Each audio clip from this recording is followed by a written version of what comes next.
My 12-year-old son, who is autistic, was playing quietly in our backyard pool on a hot summer afternoon. He had a tough morning with sensory overload and just needed some calm time splashing gently in the water. He loves feeling weightless in the pool. It helps him relax and watch the ripples or listen to the birds. It was a peaceful day. Then Karen from the HOA marched into our fenced yard without knocking. She stormed over to the pool edge and yelled, "You can't have kids lounging in pools like this during the day. It looks unproductive and violates quiet enjoyment rules." My son whispered softly, "I'm just playing. I'm not bothering anyone." Karen grew furious. She reached into her bag and sprayed harsh chemicals from a bottle straight into the pool water. My son began gasping and coughing, his eyes burning as he struggled to the side. His panicked face searched for safety while he rubbed his stinging skin. Karen stood there smirking and declared, "Now the pool is sanitized and compliant." She looked so satisfied. She had no idea the determined woman rushing out from the house behind her was my son's mother, the chief district attorney, fresh from court. Before I tell you what happened next, tell me where you are watching from, and please hit subscribe for more stories where the good guys always win. The pool water barely moved. It wasn't still, not exactly, but it was calm in the way my son needed it to be. Tiny ripples drifted outward each time his fingers skimmed the surface, spreading slowly until they reached the far edge and disappeared. He watched them carefully, eyes tracking the patterns the way other kids followed cartoons or video games. To him, the ripples made sense. They began, they traveled, and they ended. Predictable. Gentle. The afternoon sun hung high in the sky, warming the air without pressing down too hard. Cicadas buzzed somewhere in the distance, but softly, like background static turned low. A few birds hopped along the fence line, chirping in short, uneven bursts. Nothing sharp, nothing sudden, nothing demanding his attention, all at once. For the first time all day, his shoulders weren't pulled up around his ears. Mornings were always the hardest. Too many transitions. Too many sounds overlapping, clattering dishes, voices from the radio, shoes on tile, the hum of the refrigerator that no one else ever seemed to notice. His brain tried to process everything at the same time, and when it couldn't, his body paid the price. Tight hands, shallow breathing, that distant look people sometimes mistook for distraction, but was really overload. By noon, he had been exhausted. The pool was his reset button. In the water, his body felt lighter, like gravity had loosened its grip just enough to give him room to breathe. The pressure that usually lived in his chest softened. The sharp edges of the world blurred into something manageable. He didn't splash or shout like other kids. He never had. He moved slowly, deliberately, letting the water slide over his arms, listening to the quiet lap against the pool wall. He hummed under his breath, low and steady, a sound he didn't even realize he was making. It matched the rhythm of the water. It matched his breathing, safe. I watched him from the patio, careful not to interrupt the moment. Experience had taught me that calm was fragile. You didn't grab it, you didn't announce it, you let it exist on its own terms. He leaned back against the pool wall, chin just above the surface, eyes half closed. Sunlight reflected off the water and danced across his cheeks in shifting lines. For a moment, just a moment, he looked completely at peace. That was when the gate rattled. The sound was sharp and metallic, completely wrong for the afternoon. It cut through the quiet like a dropped pan in a silent room. My son flinched instantly. His body stiffened, hands gripping the pool edge as his eyes snapped open, wide and searching. The latch clicked. He sucked in a quick breath, the calm already slipping away. Footsteps followed, decisive, fast, and far too loud for our small enclosed backyard. They didn't pause. They didn't hesitate. Whoever it was walked with the confidence of someone who believed they belonged everywhere they went. My stomach tightened. The gate swung open and Karen from the HOA marched in as if she were late for an appointment. Sunglasses perched on her head, clipboard tucked under her arm, mouth already pulled into a thin line of irritation. She didn't look at me first. She looked at the pool. She looked at my son. Her gaze lingered in a way that made my skin crawl. Not curious, not concerned, but evaluative. Like she was inspecting something out of place. "Well," she said loudly, hands on her hips, "this is certainly something." My son shrank closer to the pool wall, fingers whitening as he held on. He didn't splash, he didn't move. He just stared at the water, eyes darting back and forth as if trying to find the calm again before it disappeared completely. Karen stepped closer, heels clicking against the concrete. "You can't have kids lounging in pools like this during the day," she announced, her voice carrying over the fence. "It looks unproductive. and it violates quiet enjoyment rules. The words hit the air heavy and sharp. My son's lips parted, but no sound came out at first. He swallowed, throat working hard, and finally whispered barely above the water, "I'm just playing. I'm not bothering anyone." His voice trembled, not with defiance, but with confusion. He genuinely didn't understand what he had done wrong. Karen's expression didn't soften. If anything, it hardened, and just like that, the water that had been helping him moments ago no longer felt safe. The ripples stilled, the birds went quiet, and I knew deep in my chest that this peaceful afternoon had just become something else entirely. Karen from the HOA didn't knock. She didn't call out from the gate or wait to be invited in. She simply opened it, the latch clicking loudly as she stepped into our fenced backyard with the confidence of someone who believed rules followed her, not the other way around. The gate swung shut behind her, cutting off the street and sealing her presence into what had been, until seconds ago, a private and peaceful space. My son noticed immediately. He always did. Sudden changes, new sounds, unexpected movement hit him like a flash of cold water. His body stiffened, shoulders rising as his hands gripped the pool edge. The gentle rhythm he'd found moments earlier vanished, replaced by alertness and confusion. He turned his head just enough to see her, then looked back down at the water, as if hoping she might disappear if he didn't fully engage. Karen marched across the concrete without slowing, heels clicking in a sharp, uneven rhythm that echoed too loudly in the small yard. She stopped at the edge of the pool and crossed her arms, her mouth pinched into a thin line of irritation. "Well," she said, drawing the word out, "this is inappropriate." Her voice was loud, too loud, loud enough to carry over the fence, loud enough to demand attention. My son flinched. "You can't have kids lounging in pools like this during the day," Karen continued, gesturing vaguely at him as if he were an object left out by mistake. "It looks unproductive, and it violates quiet enjoyment rules." The words didn't make sense to him. I could see it on his face, the way his brow furrowed, the way his eyes flicked from her to the water and back again. He wasn't being loud, he wasn't splashing, he wasn't bothering anyone.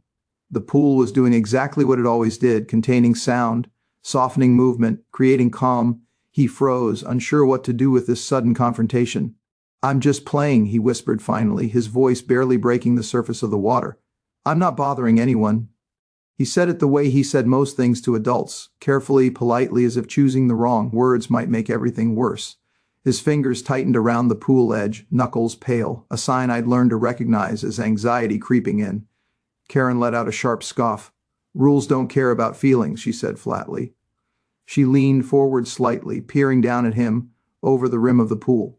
The shadow of her body fell across the water, disrupting the sunlight and sending strange, jagged reflections across his face. He blinked rapidly, overwhelmed by the sudden change in light and proximity. "This is a residential neighborhood," she continued. "People expect a certain standard during tea. They don't want to see kids wasting time in pools when they're supposed to be at school or doing something productive." It was summer. He was 12. He was in his own backyard. None of that seemed to matter to her. My son pressed himself closer to the pool wall, shoulders curling inward. His breathing grew shallow, quickening in a way I knew too well. The calm he'd worked so hard to reach was slipping away, replaced by that familiar edge of overload. "I like the water," he said softly, not looking at her now. "It helps my head." Karen straightened, clearly unimpressed. "Well, that's not how it looks," she replied. "And perception matters. I've already had complaints."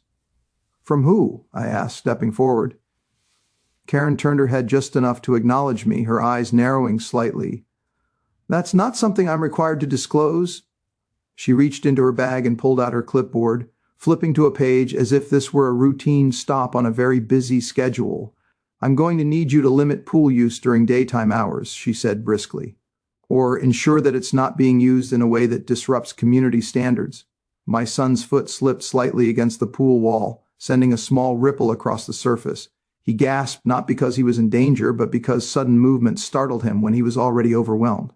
He clutched the edge again, eyes wide, chest rising and falling too fast. Karen noticed and frowned. "See," she said, "that kind of activity." I moved closer to the pool, lowering my voice as I spoke to my son. "You're okay," I said gently. "You're safe." Karen huffed. "There's no need to coddle him. I'm just doing my job, her job." She said it like that explained everything. She scribbled something on the clipboard, the scratching sound grating against the quiet of the afternoon. My son winced at the noise, shoulders tensing further. "I'll be noting this as a warning," Karen said. Next time it won't be. She snapped the clipboard shut and looked down at my son one last time, not with concern, not even with annoyance, but with the cool satisfaction of someone who believed they had asserted control. I expect compliance, she said. My son didn't respond. He couldn't. He stared at the water, breathing unevenly, the ripples trembling now instead of soothing. Karen turned and walked back toward the gate, already dialing her phone, already moving on. But the damage was done. The pool was still there. The water was still warm. Yet the calm was gone, and my son was left trying to piece it back together, one shaky breath at a time. Karen didn't leave. That was the moment I knew this was no longer about rules, schedules, or even the pool. She stopped just short of the gate, one hand on the latch, then slowly turned back around as if a final thought had occurred to her, something she simply couldn't keep to herself. Her lips curled into a tight smile, the kind that wasn't friendly but performative, meant to be seen and remembered. She stepped closer to the pool again. You know, she said, raising her voice just enough so it would carry beyond the fence, some parents use special needs as excuses. The words landed like stones. My son stiffened instantly, his shoulders pressed back against the pool wall, fingers digging into the edge as if he needed something solid to anchor himself. His breathing quickened, shallow and uneven, a clear sign that the fragile calm he'd built was slipping away. But standards still apply, Karen continued, her tone sharp and deliberate. This neighborhood doesn't. Lower expectations just because something makes people uncomfortable. Uncomfortable. My son's eyes darted toward me, wide and uncertain. He didn't fully understand what she meant, but he understood enough to know she, talking about him. His hands began to shake, sending small, erratic ripples across the water. The pool, once a safe place, now felt too big, too loud, too exposed. I'm not doing anything wrong, he whispered almost to himself. Karen ignored him. She reached into her oversized bag and pulled out a bottle, not opening it, not using it, but holding it up between two fingers and giving it a slow, deliberate shake. The liquid inside sloshed audibly. The sound alone made my son flinch. I could shut this whole thing down, she said smugly. Pools require compliance, safety, sanitation, approval. She smiled like she was winning something, not a resolution, not peace, control. My son pressed his back harder against the pool wall, knees drawn in slightly, trying to make himself smaller. His breathing grew more erratic now, chest rising too fast, eyes unfocused as sensory overload crept in. The sunlight reflecting off the water became too bright. Karen's voice too sharp. The sudden threat, vague but heavy, too much to process. I like it quiet, he said softly, his voice trembling. Please. Karen tilted her head, studying him the way someone might study a stubborn problem. See? She said, glancing toward the fence again, making sure her voice carried. This is exactly what I mean. It's disruptive. Disruptive. He squeezed his eyes shut. I stepped forward, my heart pounding. That's enough, I said, my voice steady but tight. You don't get to speak about my child like that. Karen finally looked at me fully, her expression annoyed. I'm just being honest. People are tired of walking on eggshells. No one is asking you to, I said. He's in his own backyard, she shrugged. Backyards are still visible. And perception matters. My son made a small sound then, not a cry, not a shout, but something fragile and breaking. His hand slipped slightly on the pool edge as his bod. He trembled, overwhelmed by the noise, the confrontation, the feeling of being trapped. I moved closer to him, kneeling by the pool. Hey, I said gently. You're okay. You're safe, Karen scoffed. You're reinforcing the behavior that did it. You are done speaking, I said, standing now. You are trespassing and you are harassing a minor. Karen's eyebrows shot up. Don't get dramatic. Behind us, a curtain shifted. Someone across the fence was watching now. Karen noticed and straightened, clearly pleased to have an audience. I'm simply enforcing community standards, she said loudly. Some families think rules don't apply to them. My son covered his ears, rocking slightly in the water, trying to block out the sound. The pool rippled chaotically around him, reflecting his distress. That was when the back door of the house opened. Not quietly, not gently. And Karen, still smiling, had no idea that the person stepping outside had already heard enough to change everything. The back door opened, not slammed, not thrown wide in anger. It opened with a firm, deliberate motion, the sound clean and unmistakable. Karen didn't notice at first. She was still standing by the pool, chin lifted, one hand clutching her bag, the other resting on her hip like punctuation. At the end of her last cruel sentence, my son remained pressed to the pool wall, hands over his ears now, eyes squeezed shut as he tried to shut the world out. His breathing was fast, uneven, The fragile line between coping and overload stretched thin. Then footsteps crossed the patio, measured, unhurried, certain. Karen turned, already wearing an expression of irritation, ready to assert herself again, ready to remind whoever it was that she was in charge here. She stopped mid-breath. My wife stepped into the yard. She was still dressed for court, tailored jacket, pressed slacks, hair pulled back with the kind of precision that came from long mornings arguing cases before judges who didn't tolerate nonsense. Her briefcase slipped from her hand and landed softly on the concrete, forgotten the moment she saw our son in the pool. Hands shaking, shoulders hunched, fear written across his face. Something in her eyes changed. She didn't shout his name. She didn't rush forward and overwhelm him. She took in the entire scene in one steady sweep. Karen by the pool, the clipboard, the bottle in her hand, our son's distress. And then she did what she did best. She assessed, then she acted. She reached into her pocket, pulled out her phone, and tapped the screen once. The quiet click of the camera activating cut through the tension like a blade. She began walking toward Karen, not fast, not slow, purposeful. Karen straightened, defensive. And who are you supposed to be? My wife stopped a few feet away, positioning herself so her body was squarely between Karen and the pool. She held the phone at chest level, angled just enough to clearly capture Karen's face, her stance, the yard behind her. You are on private property, my wife said calmly. Her voice wasn't loud, but it carried. You entered without permission. Karen scoffed. I'm enforcing HOA regulations. My wife didn't react to the tone. She didn't blink. You are trespassing, she continued, and you are harassing a minor with a documented disability. The words were precise, intentional, legal.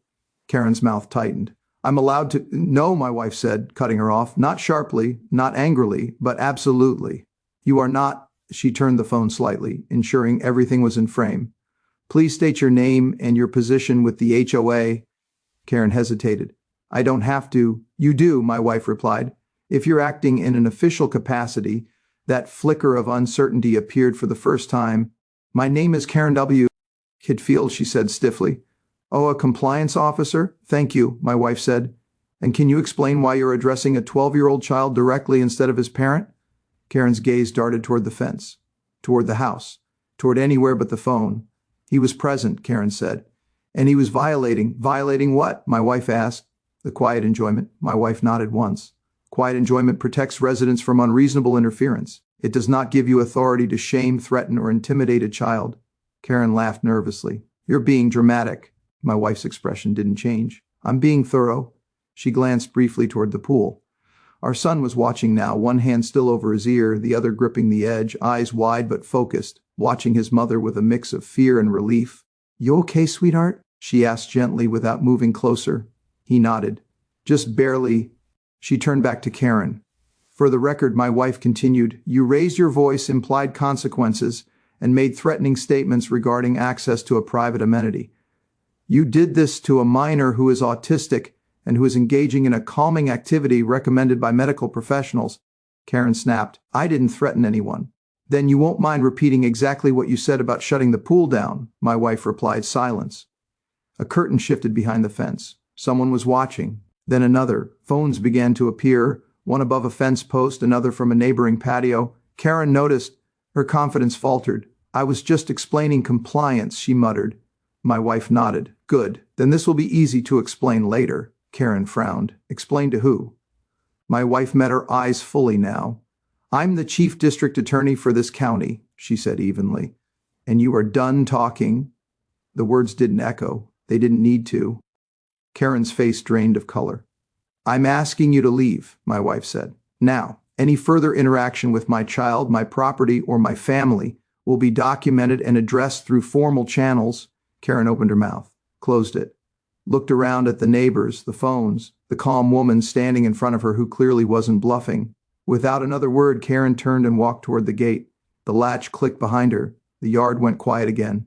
My wife lowered the phone and finally moved toward the pool, crouching down to our son's level. Her voice softened instantly, the way it always did with him. You're safe, she said. I've got you. His shoulders loosened. His breathing slowed. The water stilled. And for the first time since the gate had opened, the calm began to return. Karen tried to backpedal. It happened the moment the words Chief District Attorney settled into the air, heavy and unavoidable. Her shoulders stiffened, then subtly hunched. as if she were trying to make herself smaller without fully committing to retreat. The authority she'd carried into the yard, loud, sharp, unquestioned, began to leak away in visible cracks. "I think there's been a misunderstanding," she said quickly, forcing a tight laugh. "I was just explaining the rules." My wife didn't respond right away. She stood there, phone steady in her hand, her posture relaxed but unyielding. Years in court had taught her that silence, used correctly, was far more effective than shouting. She let Karen's words hang there, unsupported, waiting to collapse under their own weight. "Let's be very clear," my wife said calmly. "There's no misunderstanding." Karen swallowed. "You entered a fenced property without permission," my wife continued. "You addressed a minor directly. You raised your voice. You made implied threats about restricting access to a private amenity. And you die. So knowing, or choosing not to care, that the child involved is autistic." Karen shook her head quickly. "I didn't know that. That doesn't help you," my wife replied evenly. "The law doesn't require knowledge. It requires behavior." She angled the phone slightly, ensuring Karen's face was fully visible in frame.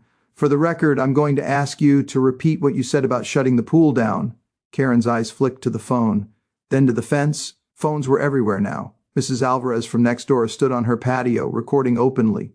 The Thompsons had stepped out onto their deck. Someone across the street leaned against their fence, arms crossed, phone held steady. The quiet afternoon had transformed into a public record. "I didn't threaten anything," Karen said, her voice thinner now. "You said," my wife replied, and I quote, "I could shut this whole thing down." "Did you say that?" Karen hesitated. That pause was everything. "Yes," she admitted reluctantly, "but it was hypothetical." My wife nodded once. "Thank you." Karen frowned. "Thank you for what?" "For confirming," my wife said. "Threats don't stop being threats because you call them hypotheticals." Karen's jaw tightened. "I was enforcing compliance." "Compliance with what?" my wife asked. "The quiet enjoyment rules." My wife tilted her head slightly.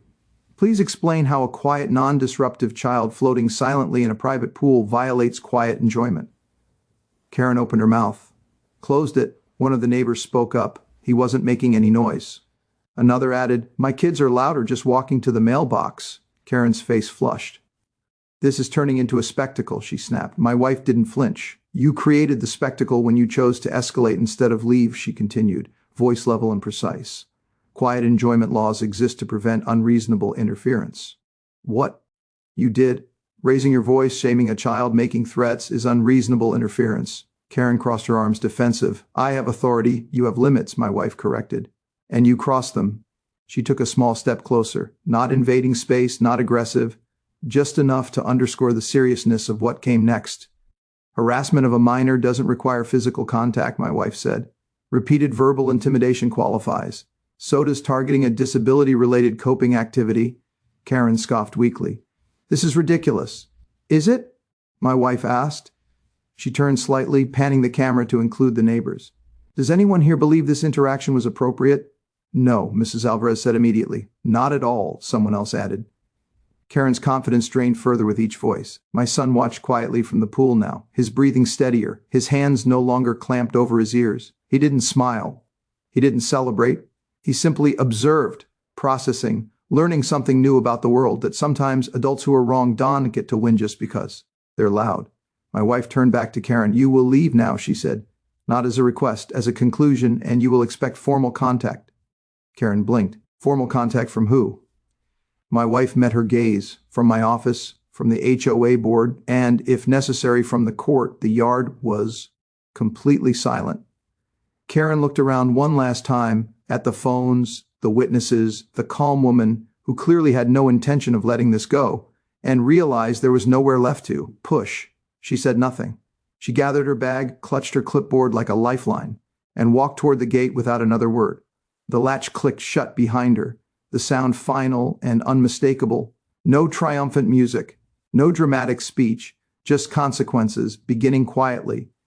My wife lowered her phone and exhaled slowly. She turned toward our son and crouched near the pool, keeping her voice soft. "You did nothing wrong," she said. "Nothing." He nodded, water rippling gently around him again. Behind us, neighbors began to disperse, murmuring quietly, shaking their heads, already sharing what they'd witnessed. The evidence existed now, recorded, witnessed, undeniable. Karen had come looking for control. She had left with a record instead. 2 weeks later, the email arrived. It didn't come with drama or ceremony. Just a subject line that felt almost too plain for what it represented. HOA notice, policy update, and apology. I read it once, then again, then handed the phone to my wife, who read it slowly, the way she did when she was looking for loopholes. There weren't any. The message was careful, formal, legal. It acknowledged an unacceptable interaction, referenced failure to follow proper procedures, and included a written apology addressed to our family by name. Karen Whitfield's name appeared only once, buried in the middle of a paragraph that confirmed she had been removed from enforcement duties effective immediately. No fanfare, no excuses, just facts. Attached were 2 additional documents. The first was a formal no trespass order. Karen was prohibited from entering our property or contacting our family in any capacity. Violation would result in immediate legal action. It was stamped, signed, and filed. The second document mattered even more. A policy amendment, clear language, simple wording, no room for interpretation. Neurodivergent residents and their families were explicitly protected in their use of private amenities. Coping activities, sensory regulation, quiet play, none of it could be restricted, questioned, or commented on by HOA representatives. Any concerns were to be addressed parent to parent, never directly to a child. I felt something loosen in my chest as I read it. Not relief exactly. Validation. The system hadn't just corrected itself. It had learned. That afternoon, the sky was the same soft blue it had been that day. The heat lingered, but a breeze moved through the yard, stirring the leaves just enough to make the world feel alive without being loud. My son stood at the edge of the pool, toes curled against the warm concrete. "Do you want to go in?" I asked. He nodded. We didn't rush him. We never did. He eased himself into the water slowly, letting it rise around him inch by inch. His shoulders dropped as the weight lifted away. His breathing evened out. The familiar rhythm returned. Small splashes, gentle kicks, fingers tracing patterns across the surface. Birds chirped from the fence line. The wind brushed across the water. No footsteps, no raised voices, no gate swinging open. I sat in the chair beside the pool, watching him float, watching the way his face softened when the world stopped demanding things from him. My wife stood nearby, arms crossed loosely, eyes scanning out of habit. But there was nothing to find. The yard was ours again. Across the fence, Mrs. Alvarez waved. Not nosy, not curious, just kind. The Thompsons' kids laughed somewhere down the block, distant enough not to intrude. Everything felt normal. My son leaned back against the pool wall, eyes half closed, listening to the water lap softly around him. After a few minutes, he looked over at us. "Mom?" he asked quietly. "Yes, sweetheart? She's not coming back, right?" My wife crouched near the edge, keeping her voice calm and steady. "No, she's not." He thought about that, then nodded. Okay, that was it. No more questions, no more tension. He pushed off the wall and drifted again, trusting the water to hold him the way it always had. I realized then that justice doesn't always arrive loudly. Sometimes it comes in emails and policy updates, in the absence of footsteps where there used to be fear. Sometimes it looks like a quiet backyard, a calm child, and the simple right to exist without being challenged. The gate stayed closed. The water kept rippling. And the peace, this time, stayed.